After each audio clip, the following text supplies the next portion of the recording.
Hello, Tubby and Coos fans. It's me, Candace, here for another author event. And as always, I am really excited because today we are choosing our own adventure, which is always super fun. So today I have Kyandreia Jones, who is a Choose Your Own Adventure author. She has two Choose Your Own Adventure books, the newest one being about Mary Bowser, and that's the one we're going to talk about today. And Kyandreia received a creative writing BFA from Hamilton College in Clinton, New York. She was born and raised in South Florida, and her poetry and prose has been published in various college literary publications and magazines. And she had her first short story at home published by Living Springs Publishers in Stories Through the Ages, College Edition 2017. And it inspired her to take her writing to new heights. And choosing your own adventure or choose your own adventure writing has been the highlight of her career. And she can't wait to see what other adventures await her. And I can't either because she's going to choose your own adventure. So hopefully there'll be other things as well. So welcome, Kyandreia. How are you? I'm well, Candace. Thank you so much for that lovely introduction. You are welcome. And so I think at the first thing, we'll just kind of go through a choose your own adventure, right? And anyone in the audience, of course, if you want to help, please comment. We'll get to certain points where we get to choose what happens in the story, of course. So just comment, a quick comment about where you want to go. And that's how we'll do this. Yes, like Candace said, if you don't know what a Choose Your Adventure book is, a Choose Your Adventure book is basically when you're like the main character of the story, so you become Mary Bowser. And as Candace said, I will need your help to read the book. I can't read it without you, without an audience. So if it's not you, it'll be Candace leading us through the charge and making sure we go from choice to choice and ultimately go to an ending, hopefully good, bad, or just interesting. And then that'll be pretty much what we do first. And then we'll do a Q&A, some questions and answers after, to answer any questions you all might have about writing this book, about myself, or about just living the good life. Awesome. So like all good books, this book will begin on page 1. But before I begin, I must say that the artwork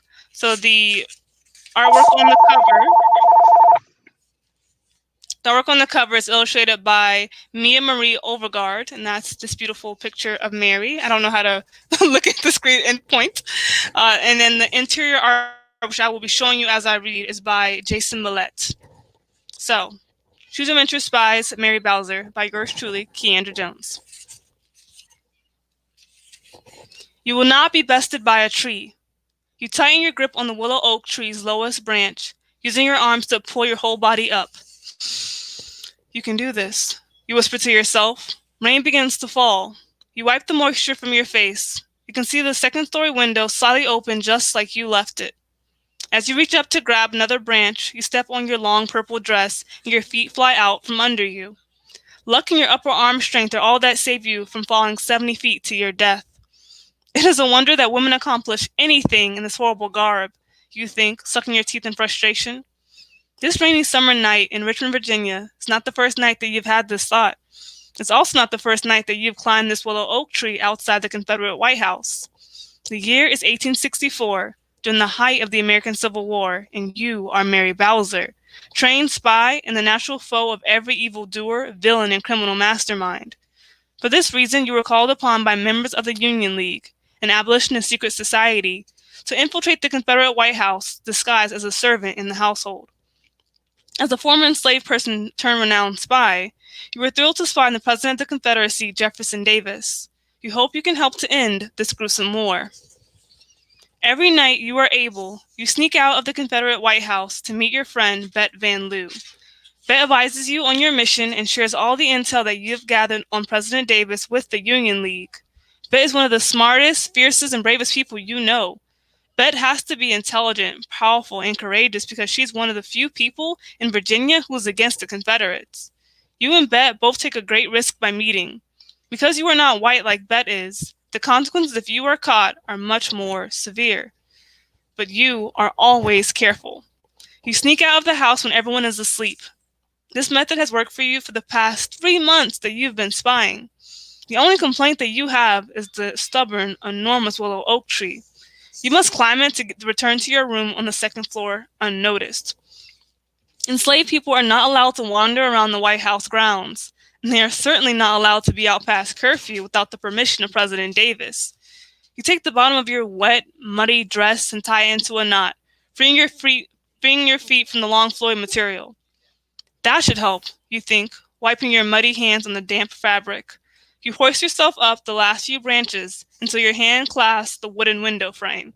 And here we have our shero, Mary Bowser, and she's climbing the tree to get to the second floor. You crawl through the open window, entering the room feet first. Once inside the room, you close your window behind you and breathe a sigh of relief. You made it! You're about to change out of your muddy dress when you hear the sound of someone striking a match. The faint warm glow of a candle's light illuminates the dark room. Your body goes cold. You are not alone. You turn around to see another black woman standing in the middle of your room. It does not take long to recognize the short, full-figured woman standing in her long white dress and white hair bonnet. Her name is Arena, and she is President Davis' head house servant. Arena is the person that you answer to for all your chores and duties. You've always kept your distance from her because of her assertive, bossy attitude. You cannot avoid her now. You stand frozen, feeling panic spread through your body. What am I going to do? What will Arena think of me sneaking around at night? Will she tell President Davis? How do I get out of this? You wonder. Your heartbeat drums in your ears. Boom, boom, boom, boom, boom, boom. You are so overwhelmed with emotion that you almost do not notice the sword in Arena's hands. And here we have Arena and the sword. Wait a second. The bronze hilt, the 6-inch smooth silver blade, the word pointy etched into the central ridge of the sword. You know that sword.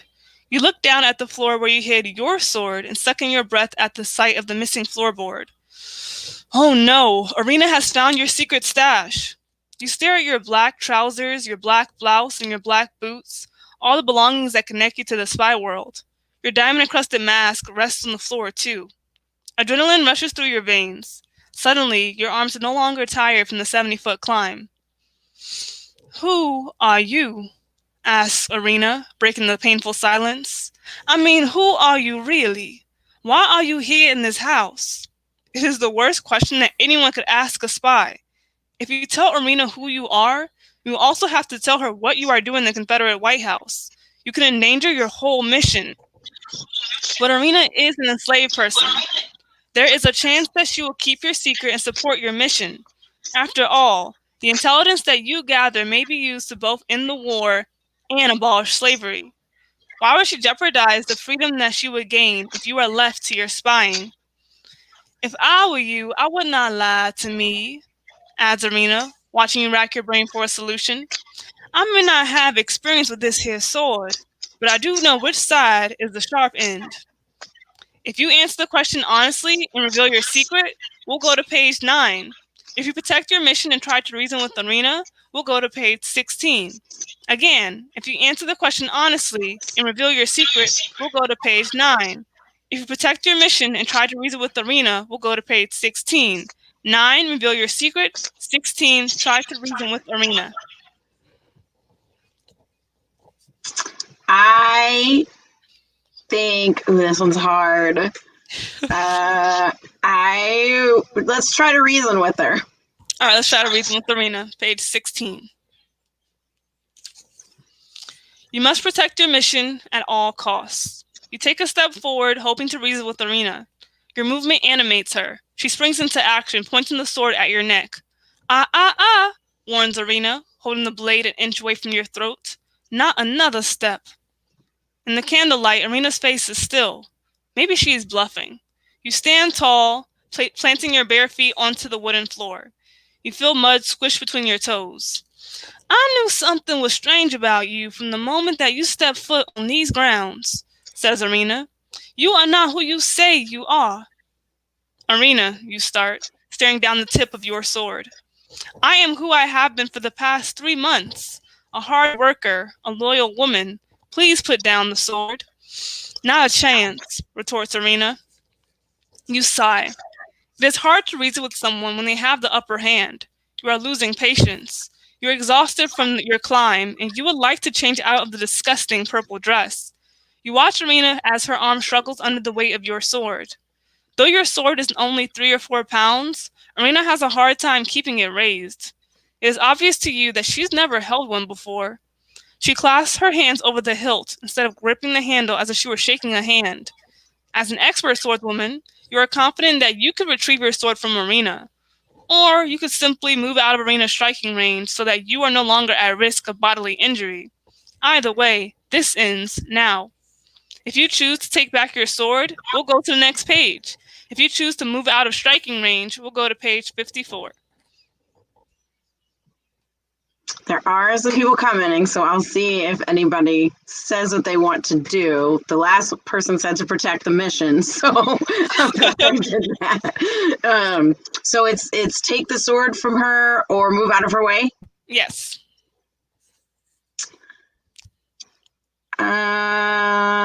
Let's take the sword back. Awesome. You want your sword back. You duck under the blade and snatch the sword from Arena, clasping your hands around the hilt. You hold the sword with confidence, pointing it at Arena, who raises her arms in surrender. Not a step, you say, backpedaling to create distance between the two of you. Arena does not listen to your command. She flings the door open and runs out of your room with a speed that you do not expect. She races into the dark hallway, disappearing around the corner. Wow, that woman can move! You start to run after her, but you pause. You do not know the layout like Arena does. Arena has lived in the Confederate White House for years. She could hide in the building for days and you would not find her. Though she does not know your true identity, Arena still poses a significant threat to your mission. What if she finds President Davis and tells him what she discovered? Leaving the Confederate White House while your identity remains intact might be the only way to salvage the mission. You have successfully gathered 3 months' worth of intel. 2 things are for sure. You cannot stay in your room, and you are running out of time. If you decide to leave the Confederate White House, we'll go to page 20. If you choose to find Arena and stop her from revealing your secret, we'll go to page 26. Again, if you decide to leave the Confederate White House, we'll go to page 20. If you choose to find Arena and stop her from revealing your secret, we'll go to page 26. And here we have Mary Bowser and Arena.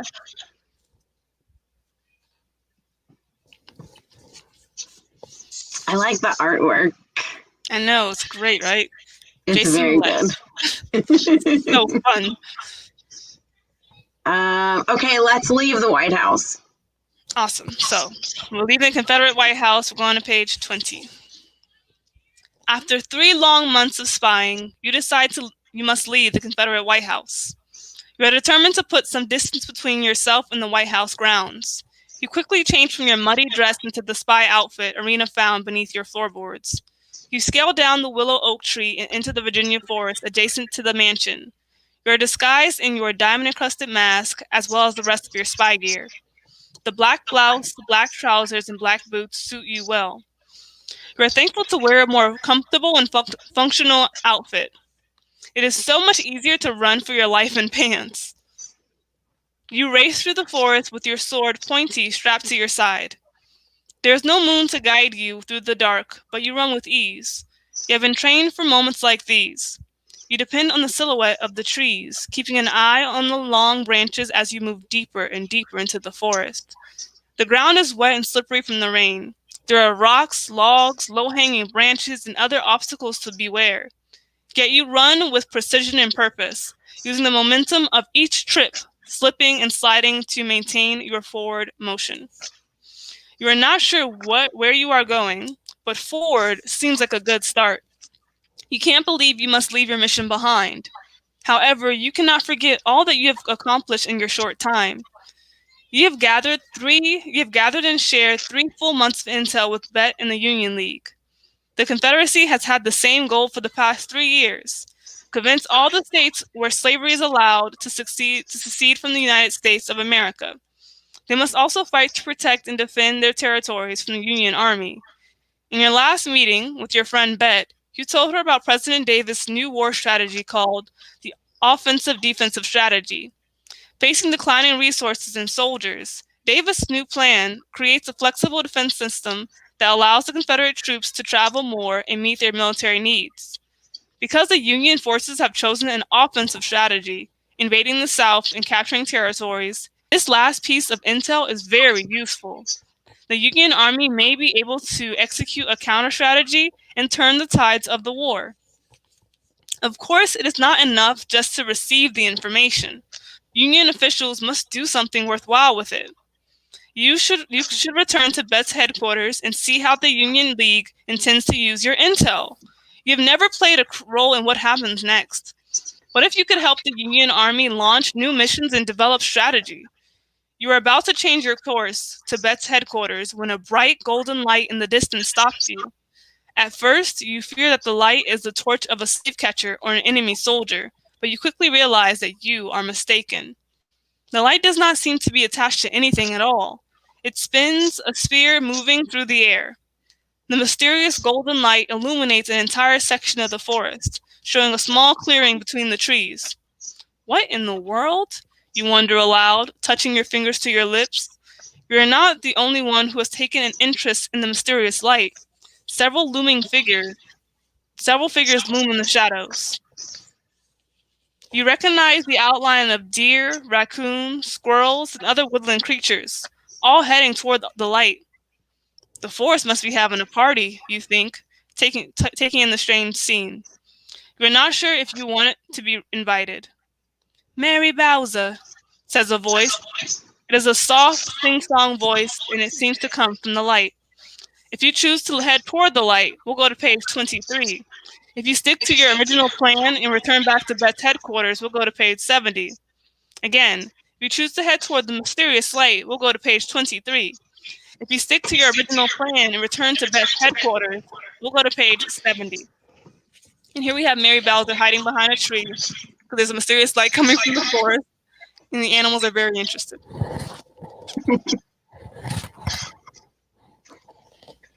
So, 23 is to head toward the light. 70 is to return to Bet's headquarters. I feel like we have to head towards the light, right? Like, I gotta know what that is. So let's go to the mysterious light. The commenters agree with me. We want to go towards the light. I love a sense of adventure. To the light we go. Yay. Head toward the light. You close your left hand around Pointy. You doubt that you could feel... You head toward the light. You close your hand around Pointy. You doubt that you could fight the mysterious golden light, but you feel better gripping your weapon. After all, the clearing is full of animals, and you, for one, have no intention of being eaten by wolves. You watch as a pack of gray and red wolves flies into the clearing, taking their place among the other woodland creatures. To your relief, the wolves pay you no mind. In fact, all of the animals fixate on the mysterious light, circling around the strange force. You walk farther into the clearing. As you approach, the light spins around and around. Finally, it settles, transforming into a large female bear. The bear stretches 2 feet taller than you, standing on its hind legs. "Be not afraid," says the bear in a melodious voice. That is easier said than done. You notice the bear's concave face, her broad shoulders, and her short round ears. Your eyes settle on her long, sharp claws. And here you have the 2 wolves in the clearing.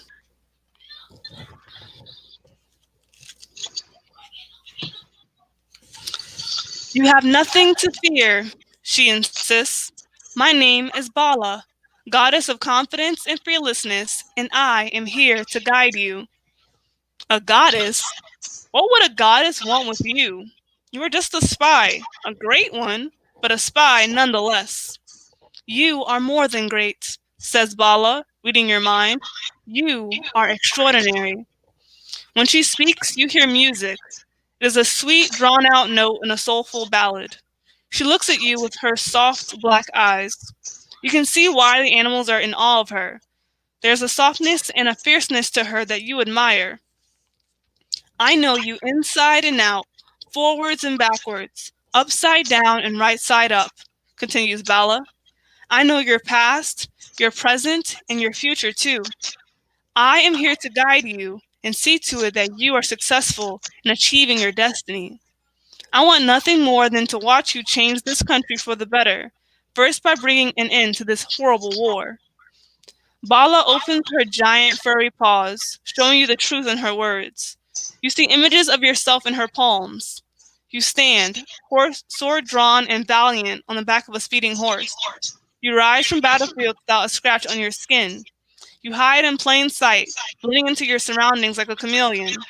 You cannot help but smile at these images of who you are and of who you will become. And you have Bala, the goddess. She's cool. Fierce goddess. Wow, you say, watching your life unfold in Bala's palms. She smiles a wide, sharp-toothed smile. You may summon me at will, says Bala, already beginning to fade. All you have to do is think about a moment in which you were fearless or confident, and you will have my full force and might. With these incredible words, Bala transforms back into the light. She disappears into the night sky, coloring the horizon in the orange, pink, and yellow of sunrise. What a night. And here you have the creatures. Your mind returns to the plan that you had before your encounter with the goddess Bala. Now that you have the support of a fierce magical being, you feel more confident to advocate for yourself and your skills. You can be more than a spy.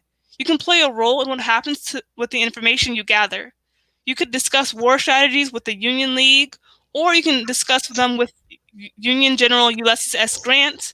You may even be able to bring your ideas and fresh perspective on the war to President Abraham Lincoln. After meeting the goddess Bala, you are not afraid to dream. The only question that remains is just how big will your dreams become? All right, this is a three choice right here. You ready? Okay, all right. So 1, if you decide to discuss war strategies with the Union League, we'll go to page 106. 2, if you choose to discuss your intel with Union General Ulysses S. Grant, we'll go to page 109. 3, if you bring your ideas and perspectives to President Abraham Lincoln, we'll go to page 112.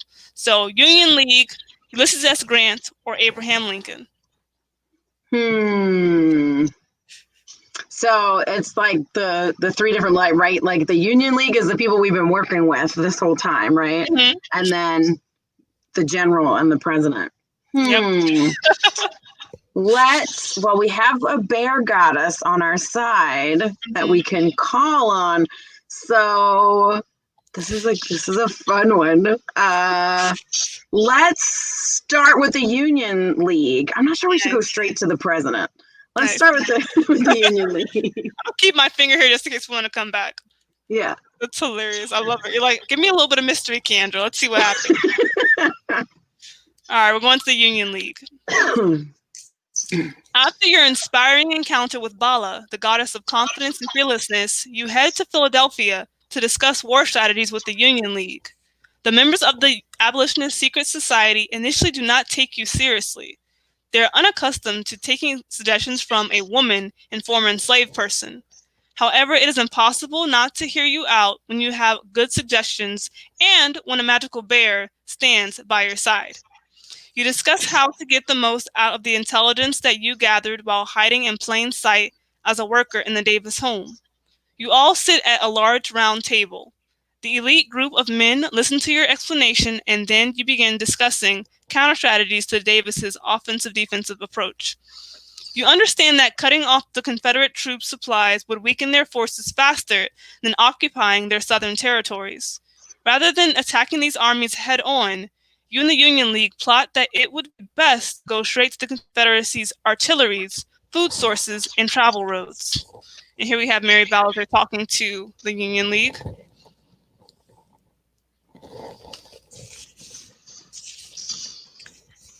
How are our soldiers supposed to get close enough to compromise the enemy supplies? Asked Joseph, one of the members of the Union League. That is a good point, comments another member named Michael. The others in the room reluctantly murmur their agreements. They avoid contact with the grizzly goddess to your left. You look at Bala, who nods at you, urging you to continue. Your men cannot, you answer matter-of-factly. We would not send in soldiers to sabotage the Confederacy's supplies. We would send in spies. The end. Yay! Spies, spies!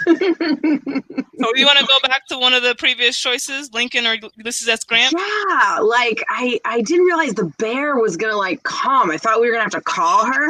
So like if I have the bear, I probably would have gone to the president and like with my magical bear and been like, look. So let's see what happens if we'd have gone to Abraham Lincoln. Okay, Abraham Lincoln. That's a great point. It's like, well, was the bear coming? Are we thinking about her? Yeah. You arrive outside the presidential mansion in Washington, D.C., several weeks after your encounter with Bala. You plan to share your ideas and fresh perspective with President Abraham Lincoln. You're in the middle of climbing through the 16th U.S. President's bedroom window when a loud scream cuts through the quiet peace of the early morning. "Please do not be Lincoln," you whisper, pushing aside the floral white curtain leading to the presidential suite. Instead of the president, you find an empty bed with sheets strewn on the floor. A black top hat lays on its side. Your conversation will have to wait. President Lincoln has been abducted. You drop down from the second floor windowsill with pointy in hand. The still shines in the sunlight. You head in the direction of the scream, curious who would dare to kidnap a president in broad daylight. You find 3 men on a dirt path secluded from the rest of the White House grounds. You spot 2 men wearing gray trousers, gray hoods, and black boots. President Lincoln kneels before them. The president wears a long white nightshirt, confirming that he was, in fact, stolen from his sleep. Though he kneels before these men, you can tell that he is a tall, mighty, and courageous man. He holds his head up, seeming to ignore the fact that there is a rifle pointing at him. The 3 men are having a heated discussion. You use their focus on each other as a chance to close in on them. You should have never become president," says the man holding the weapon. "This country will be better off without you," agrees another critic. "You can end my life," says President Lincoln, without a trace of fear in his voice, "but you will never destroy my legacy. The foundation of liberty on which this new nation is built shall live on long before I have become dust." "Save your breath," says the armed man. "There will be no need for speeches where you are going." "I beg to differ," you interrupt. You clasp a hand on the assailant's elbow and thrust it upward, disarming him with a simple move. "What?" he objects, staring at you wide-eyed and confused. You quickly silence him with pointy. "You should not have done that," growls the man's partner, pulling out a curved blade. "You have no idea who you are up against." "I can say the same for you," you counter, shielding the president with your body. The second man falls faster than the first. You help the president to his feet. You are taken aback by his full black beard, his gentle gray eyes, and his astonishing height. He stretches a foot taller than you. All he is missing is his famous top hat. President Lincoln stares back at you in your all-black getup and diamond-encrusted mask, inquiring calmly, "May I ask you who it is that saved my life?" You have not yet met the president before this day, but you are familiar with his work. After he issued the Emancipation Proclamation on January 1st, 1863, slavery was abolished in the southern states that seceded from the Union. Black men were permitted to serve in the Union Army and Navy. Although his proclamation did not free all slaves throughout the country, the fact that black men could serve in the armed forces was useful to your spy work. Whenever you needed to bring intel to the front lines, you simply disguised yourself as a male soldier. You also know the Gettysburg Address by heart. You're excited to meet the man of many inspiring words and actions. You find your voice overcoming your starstruck awe. "I am Mary Bowser, Mr. President," you say, removing your diamond-encrusted mask, spy for the Union. "And what have you brought here with such and what brought you here with such convenient timing, Mary Bowser, spy for the Union?" asked President Lincoln. If he is astonished by anything about you, he does not show it. And here we have President Lincoln.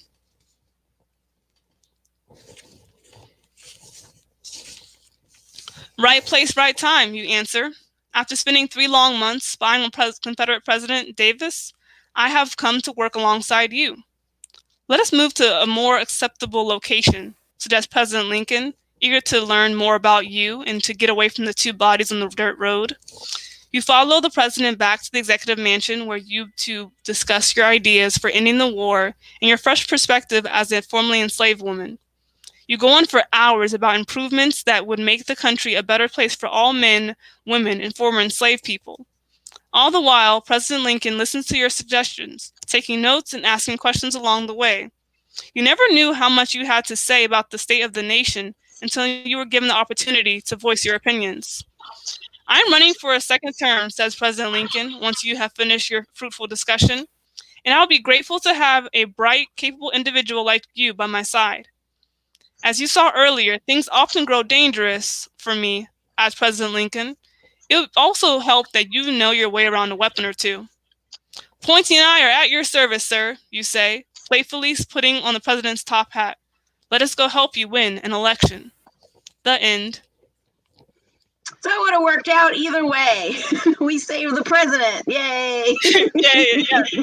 And then the third option was Ulysses S. Grant. You actually get a moment where she does summon Bala to help her quiet down a sort of moment of war between the Confederates and the Union Army. They're like in the trenches fighting, and she's like, I can't talk to Ulysses S. Grant about this intel because there's so much going on. And the Bala's like, hello, roar. And everyone quiets down for Mary to be able to talk to Ulysses S. Grant. So you were gonna be great. So it's cool to see y'all choose. I love Bala Bear. She super came out of nowhere. It was like, let's run off into the woods. Mysterious light. Bear goddess. Why not? That was awesome. I created Bala because I couldn't imagine Mary going into every situation without something to give her reason besides just confidence itself. Because in most cases in history, like, she couldn't just enter these spaces with these really prominent and important figures such as President Lincoln or the Union League, which is a full abolish secret society full of men. And then Ulysses S. Grant, like, he's a very prominent general. So it was really hard for her to just infiltrate these areas. And so Bala gives her the sort of like it says, like, confidence and fearlessness, and also just the support, because she won't be in trouble, she won't be in danger, because she also has this really scary figure next to her. So I'm glad that you enjoyed Bala the Bear Goddess, because she was fun to write. Although yeah, that was super fun. And I'm also curious about the first character that I chose not to tell her the truth because it was like, protect the mission at all costs, don't say. Do we get more of her if we follow and try to find her? You get more of her? Okay. That's a great question, because I have 23 endings in this book, so we technically have 21 more, or 20 more, so I told you a little bit about the third possible ending. So Irina becomes a really integral character, although she's completely made up. Like, certain things in this book, like the historical figures, are very true, and the people in the household are for the most part very true, and that President Davis was real, of course. His wife, First Lady Verena Davis, was real. His steward, Edward Egling, is real, and then the housekeeper, Mary Amelia, is real. So these are real names that appear in the book that actually happened in history. But Irina is the character I designed solely because she offers us a chance to learn more about why Mary's in that White House, because Mary's free. Like, she can be off teaching in Liberia, she can be doing whatever she wants, but she chose to come back to Richmond, Virginia, to help Bette Van Lew infiltrate the Confederate White House and gain intel on the Confederate Army for the Union Army. So it's really interesting to have Irina also be this character where she's in this house, so you think she's like just kind of like laying down and taking the things that are happening to people in her position as a house servant. But Irina has her own secrets, so that's pretty much really fun to delve into. So Irina has a lot of interesting points in the book, and that she can be Mary's ally or Mary's enemy, depending on what choice you make. So it's really interesting. Awesome. So yes, everyone buy the book and follow Irina's story and see what happens there. See what happens. So tell us a little bit about your writing process for this, because as we were talking in our like pre-check, I always feel like, y'all have murder boards and like here's all of the different things that can happen. So how do you keep track of all these different plot threads and endings and all of that? Tell us about your process a little. That is a great question, Candace, because it's always so important to unpack the strange process of writing a choose your own adventure book, strange but beautiful, and that thankfully I get this list of numbers. So I think numbers like 1 to 125, and as I'm writing, like let's say I call them threads. Like so, the beginning of the book takes about 7 pages. So in the process of you writing the book in like a Google Doc or Microsoft Word, I'm crossing off the numbers 1 through 7 on that list of numbers. And then let's say that the first choice is from choices 9 and 16. Those are the options. So I would cross off 9 and 16 so I always knew like where I could go or where I couldn't go and how much space I had to tell a story that either ended up with a choice or with an ending. Those are our options. You can either go to a choice or to an ending. And because this has 23 choices, most of the time I go to another choice in this book. And basically, I build on momentum. I build on tension. So a lot of the fact you actually chose is really interesting because no one ever goes that route. They're always like, no, I'm going to tell her, see what happens. Or they leave the Confederate White House, but they don't go to the light. So you actually got to a lot more of the points of tension and say, like, you're running out of time. Like, this ends now. Like a lot of that language to kind of really propel the narrative forward. So that helped me as well because I would come back to, oftentimes when I came back to writing, I came back to a thread that ended on a choice. So all I had to do was go to like the next, like let's say, for example, the first choice is to tell Arena or protect your secret. So I would come back the next day after I wrote the introduction, and I would either start with like, okay, you reveal your secret, and that's so I would begin all the way down into the next choices. When I got to the choices, I would then cross off the numbers I used, and then I would come back again to the other option, which is to try to reason with Arena, and I would write down what happens if you reason with Arena, get to a choice, and then that's pretty much the game I would constantly play over and over. Well, it was so important not to have this list of numbers, Candace. Without it, I like would fumble and accidentally put like an ending somewhere where I had already previously had like, you know, just information to get to a choice, and that would be just like that's like a nightmare. So I had to be really careful about how I used space. And thankfully, I had like my associate publisher, Melissa Bounty. Like she would definitely be like, "All right, Candace, this is the map right now of like what you've written so far," and that would help me kind of. That would be my murder board, so to speak, because I wasn't good at it myself. I was like, "This is too much. These maps are like really confusing. I'm not a math person. It feels like math." But you can see kind of in the back of the book that they look very different. Like Mary Bowser is a lot more complicated in her 23 endings, and James is a lot simpler in his 19. So that's also just a part of the process of kind of conceptualizing what this book will look like when it's like right here, like when it's in my hands, versus a Google Doc or Microsoft Word. Yeah, I'd have to think that it's got to be super different than writing just like one sort of just story that's like, okay, here's the next thing that happens, here's the next thing, because you kind of like, so you said like you just wrote to the next choice and then you went back and then wrote the second choice to the next choice, and then you kind of went from there, right? So yeah, you're trying to do all these different like things with a choose your own adventure. I would have to think it's really hard to do. Thankfully, I do a lot of research before, so I actually have the books, a little show and tell for you. So one of the first books is A Yankee Spy in Richmond, A Yankee Spy in Richmond, and it's like the crazy war diary of Crazy Bet Van Loo, so a real person, edited by David D. Ryan. And something I did, this book is particularly important to me because as I read this one, because it's a diary, so it's closer to bed, I would start to write within it, like these little notes, and I would highlight and kind of get ready to write Mary Bowser. So one of the lines is like, "War is not coming, war is here, you have forgotten." Like, I don't even know what that means. But that's like the first thing I wrote. Another one is like, "You want to keep me safe, but nowhere is safe and no one is safe. Safety is not a possible luxury in wartime." And none of these lines appear in the book, but they help me sort of conceptualize the world that I'm trying to build around a world that really existed in this time period of 1864, Richmond, Virginia. And another book I have is Courageous Women of the Civil War, Soldiers, Spies, Medics, and More by M.R. Cordell, Women of Action. So this one, this talk about Mary Bowser kind of disguising herself as a male soldier, that was particularly from me learning that women did disguise themselves as soldiers to basically survive the Civil War and to have a soldier's pension and be able to provide for their families when the men had gone off and died or disappeared over the course of the war. And also the last one is MacDonald Winkler, Stealing Secrets, How a Few Daring Women Deceived Generals, Impacted Battles, and Altered the Course of the Civil War. And all these were really integral to me just being interested in the subject and also kind of having a list of choices basically that could be possible, or a list of events that could be possible. So another thing besides the confusingness of like keeping track of the numbers is making sure that you have interesting choices, interesting information to get kids engaged about history and about the book itself. So something that helped me was to have a list of possible choices like, oh, you can meet Abraham Lincoln or you can meet Ulysses S. Grant, two really interesting figures. So which one? Or maybe even a third one, Union League. Let's figure out who in the world those people are.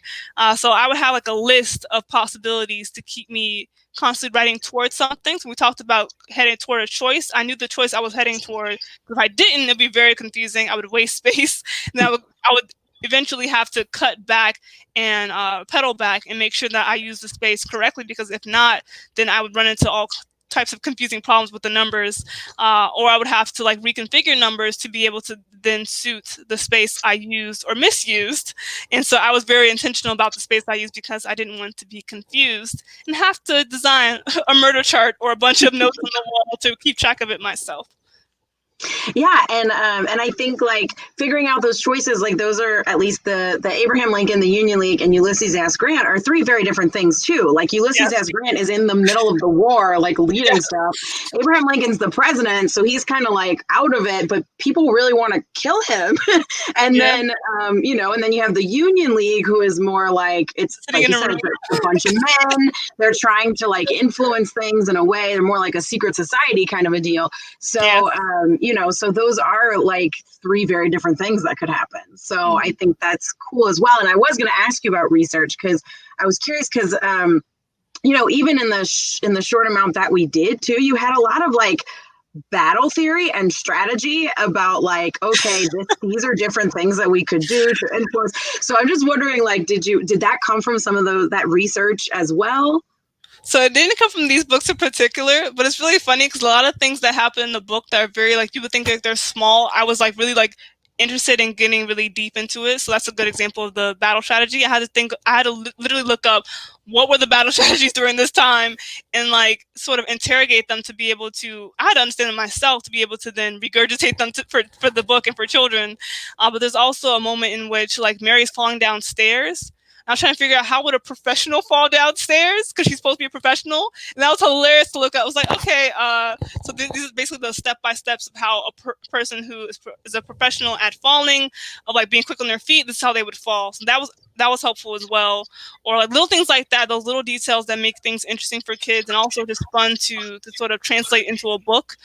So definitely had to look up those war strategies because I had no idea. I had to look up like what a grizzly bear looked like because I was like, this is a big old brown bear, but I can't say big brown bear in the book. So I feel like the concave face and the short round ears. So a lot of those little things I had to do a little further research that wouldn't be presented in a book like this that's solely about the subjects that they're that's on the title page. But that was really fun too to sort of have that because it's very different from my first book, Choose Your Mentor Spy, is James Armistead Lafayette, and that he had a lot less information about him than Mary does, but he had a lot of information about the people around him. So like General Marquis de Lafayette of France, if you're a big Hamilton fan, you know him.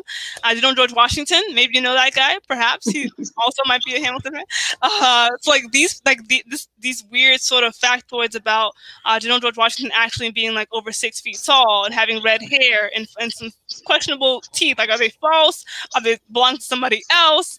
So these things were a lot of fun to put into that book. But with Mary, I had to really dig for different things to be interesting because it wasn't the only thing that was really like exciting and surprising was the fact that women could be disguised as men. But besides that, I had to do a lot of digging to figure out like what could be interesting. So we have a magical bear, we have a magical tree. And I love the question you bring up about research because it then begs the question as to then like what is the balance of the history and of the fiction. So like you said, like Valor came out of nowhere, but I try to make sure that when I add a magical element, which is very choose, that it also serves a purpose about like hope, about empowerment, And so these sort of magical elements do that for Mary Bowser and for her world, which is really fun. And also because there's so much more, Candace, like there's so much more in this book, and it's fun because you get to see Mary like in battle and like on the back of a speeding horse with like a bow and arrow and her sword pointy, but also might want a little bit of a break between fighting all the time.